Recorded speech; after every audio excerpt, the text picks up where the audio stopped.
Hello, everybody. This is Jimmy again, and we're in chapter 2 of Alice's Adventures in Wonderland.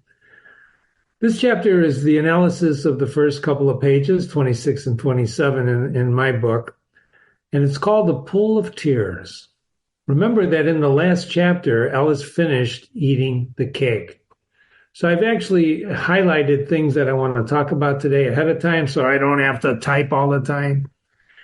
And we're going to talk about what happens now that she ate that cake. She finished eating it, and the first thing in chapter 2 we see is a couple of words, curiouser and curiouser.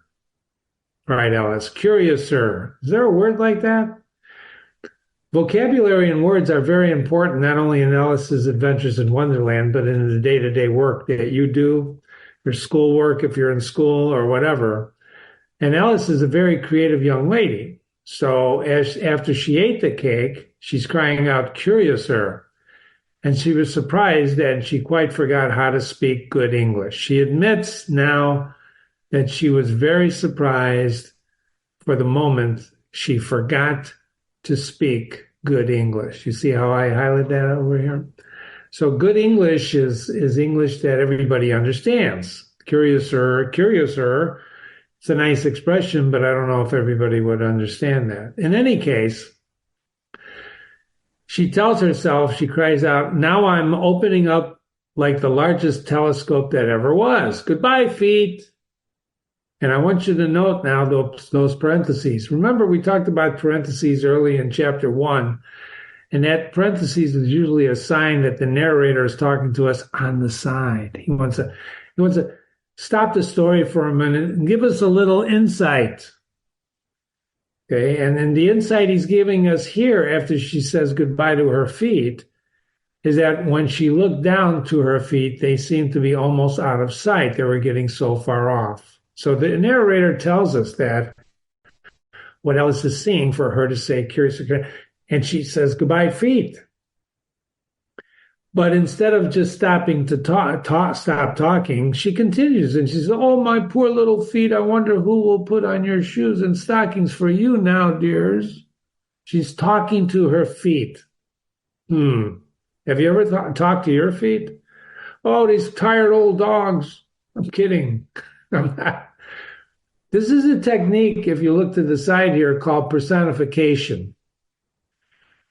Personification is where you give attributes of human characteristics to something that's non-human. Now, feet, of course, we can argue are human, but the fact that she's talking to her feet, and I have not heard a foot or my feet talk back to me, except sometimes they give me pain, and sometimes they're very unhappy because I walk too much, but they don't really talk back to me. So she starts talking to her, and I want you to remember personification as a technique to give things human characteristics.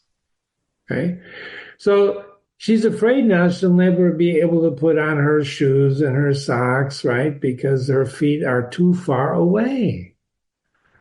The other word I wrote up here is distance. Distance in Alice's Adventures in Wonderland is very important. Remember in the first chapter, she was falling a long, long way. We don't even know how long, but it was a long way. And we talked about distance and how that affects perception and so on and so forth. And all of that distance, perception is really very important when you read things like Alice's Adventures or when you read anything. So keep in mind distance. Now she's expanding. She's expanding because of the cake. She ate that cake, and while nothing happened right away when she took a nibble, if you remember, she's now ate the cake and now she's expanding. And she says at the end of that paragraph, I'll give them a new pair of boots every Christmas. So she's having a conversation with her feet. Why is she talking to her feet? Well, one reason is there's no one else around. Two, she's experiencing this expansion. She's growing. I mean, she's expanding like a telescope. We don't know how high, but her feet are now far, far away from her. But I want to ask you a question. I'll give them a new pair of boots every Christmas. That's what she's telling her feet. What does this tell you about Alice? Sometimes characters reveal themselves in their actions and what they say. Of course, you and I both know, all know, that actions always speak louder than words, but sometimes the way a person says something or what they say, when they say it, that all helps us understand the character that we're talking about. And in this case, we're learning every sentence that we read, every chapter we read is going to tell us more and more about Alice, who is again a curious girl, right? She's undergoing some adventures ever since she saw that rabbit in chapter 1. So I'm going to give my feet a new pair of boots every Christmas. Maybe she's a generous person. Who knows? In any case, the next paragraph, she went on planning to herself how she would manage it. So she's entertaining herself, right? She's undergoing adventures. She's alone. When people are alone and they have a good imagination, they start to entertain themselves, which is why sometimes, ladies and gentlemen, it's good to drop those screens. It's good to drop those iPhones. It's good to drop the television, the game, right? The game console. Forget about that and just think. Just think. So she tells herself, she's still talking, she's thinking and talking out loud. In this case, she's thinking they must go by carrier. They is a pronoun. What does it refer to? The boots, of course, in the previous sentence. They must go by carrier. What's a carrier? Well, another word for carrier is a mailman. And how funny it'll seem sending presents to one's own feet. See, she's amusing herself. Isn't that crazy? She's telling herself to send her feet some presents. And how odd the directions will look of how to get those boots to her feet. In the next page at the top are the directions for the carrier to get the boots to the feet. That's the address. Alice's Right Foot Esquire. Mr. Right Foot. Heathrug near the fender with Alice's love. So she's actually addressing how she's going to send the right boot to the right foot. What's a heath rug? If you look it up, it's an area rug. It's a rug where the boots or the feet usually walk on, right? And then she finally says, what nonsense I'm talking. She finally realizes this is crazy, crazy. And just at that moment, her head struck against the roof of the hall. Remember, she was in a hall. It had lights at the top. It was dark. It had a little mouse hole, rat hole, right? That she looked and saw a garden. And now there's no hope of getting into that garden. And do you remember why she ate that cake? Think about it. I'm not going to tell you. In any case, she hits the roof of the hall, right? And she now more than 9 feet high. She was only 10 inches when she ate that cake. Remember, she had shrunk and realized she left the golden key on the table. But now she's 9 feet tall. Can you imagine what 9 feet is? Can you imagine what 10 inches is? And imagine growing from 10 inches to 9 feet because of something you ate. Isn't that interesting? But she takes the golden key and she hurries off to the garden door. She's going back to that garden door where that's the rat hole, right? The narrator says, poor Alice, exclamation point. She couldn't even lie down. She's so big now, it's very difficult for her to even lie down and look into the garden with one eye. She's just too big, way too big. And getting through was hopeless. It was hopeless. Do you know what hopelessness is? So she sat down and began to cry. Again, do you remember the last time she cried? I'm not going to tell you. You can go back and look it up. So she's amusing herself and she's crying off and on. Crying is a big thing, especially if you're crying at 10 inches and crying at 9 feet. There's going to be a difference. Remember, I told you distance is very important in this. Size is part of distance, right? So she scolds herself now. You ought to be ashamed of yourself, she says. a great girl like you. Great girl like you. Why is she great? Because she's 9 feet tall. Notice the parentheses. There they are again, right? She might well say. See this? She might well say this. Why was she might well say this? Well, she's 9 feet. To go on crying in this way. Stop this moment, I tell you. She's telling herself, stop crying. But she went on all the same, shedding gallons of tears. Think about this. She's crying so much, she created a large pool of tears around her. Notice the title of the chapter, The Pool of Tears. And now we know what that means, don't we? It's her tears. She's been crying at 9 feet tall. And how deep is the pool? 4 inches. It's 4 inches deep already, but to a 9-foot tall person, that's not much.